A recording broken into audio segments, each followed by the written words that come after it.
Hello, Algebra 2 students. I am taking a look at on my screen. I'm going to try to help you get through the copy of transformations of functions. On this first slide, it just tells you what's going to happen. This activity will introduce you to the world of transformations and functions. As you navigate through this activity, the blue graph will be considered the parent function, the black will be considered the child function unless otherwise stated. Focus on how the child function is changing in the relation of the parent function.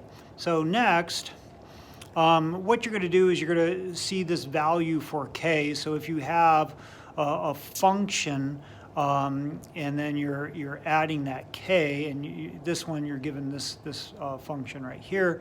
When you change k, you can see how the value of k kind of goes up and down. So if it is, notice when I get it to 0, it's the same. So anything above 0, it starts to climb up. I like to go right there. That is a value of 1. Let me back this up a little bit. So that's a value of 1 there. And so that's good. That's a positive 1. So notice that this moved up 1. When I move it up to 2, notice it moves up 2. The same goes for if I go negative. So if I go negative 1, it goes to negative 1. Okay. So when you go to slide 3, describe the effect that k has on the graph of g of x, the child graph. So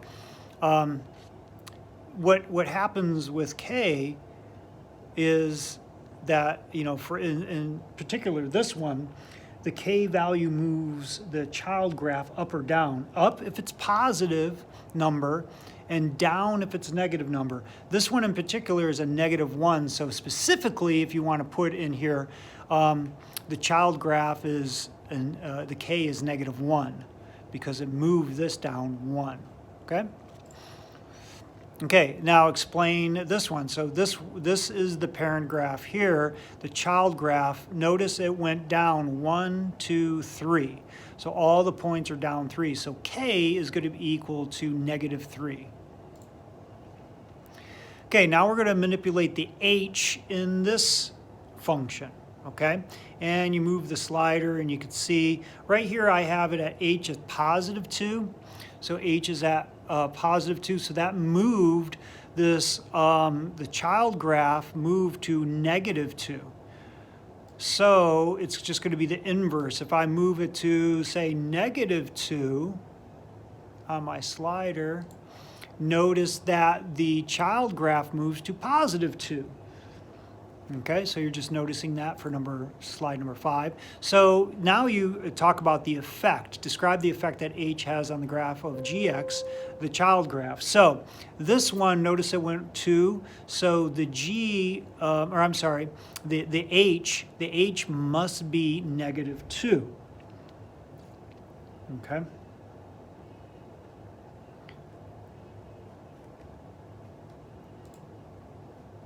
This one, from here to here, what is the value of h? So this one is going to be just negative 1. So moving to the right is negative, moving to the left is positive. So this one is negative 1. All right. This one, you're going to move the slider for absolute value. Notice when absolute value is just at 1, it is exactly the same. And then anything greater than 1, a is greater than 1, we have a stretch away from the x-axis. And then we have anything less than 1 is going to be a compression to the x-axis, okay? Sometimes I get my compressions and stretches mixed up, but I'm just referring to the x-axis. Okay, notice when you go negative, it flips it, and we'll talk about that later, okay? So just manipulate that. So describe the effect that a has on the graph of gx, the child graph. So right here, for slide number 9, this is going to be positive, so it made this made a stretch. It stretched it away from the x-axis. Notice, okay, the parent function here is blue, so it's a slope of 1. I go up 1 over 1, up 1 over 1, up 1 over 1, up 1 over 1, right? So I wanted to get a better answer for this slide number 9, so I went to about where it crosses. Maybe it's different each time because now I'm seeing something a little bit different. This one goes right here. So this one looks like it's going to be up 1, 2, 3, 4 over 1, 2, 3. So specifically, mine is up 4 over 3. Yours may be different. I'm noticing that they're giving me a different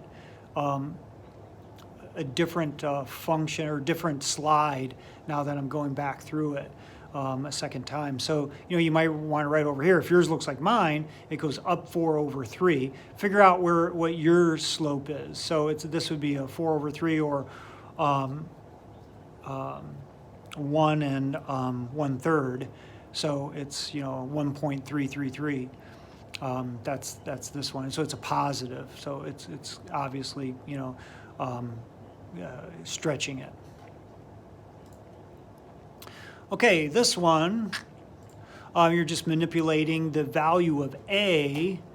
When the value of A is manipulated, you could see that when I'm at 1, anything greater than 1, A is greater than 1, it's a stretch away from the x-axis.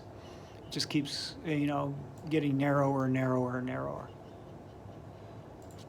And so when you're describing this one, this one's a little bit different than the one I saw just a few minutes ago when I was going through this. When A is greater than 1, if A is greater than 1, describe the effect that A has on the child graph. Well, it's going to make it stretch away from the x-axis. Okay, specifically this one right here, it is 1, 2, 3. It's moving 3 away from the parent. So the parent was here, it's up 1, 2, 3. Okay. So that would be a positive 3. So what is the value of A in the child graph? So it's the same one that you're just looking at, so what I just said. The value of A would be a positive 3.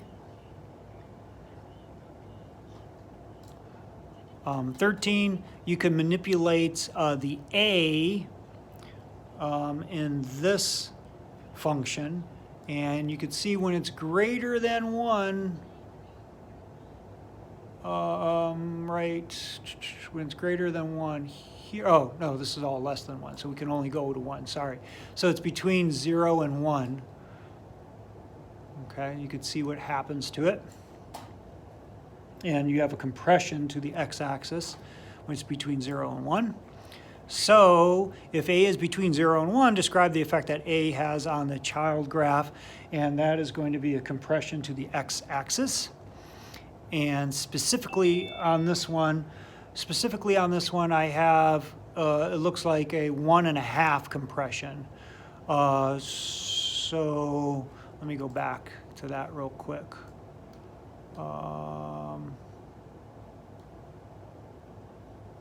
Okay, so it's moving it.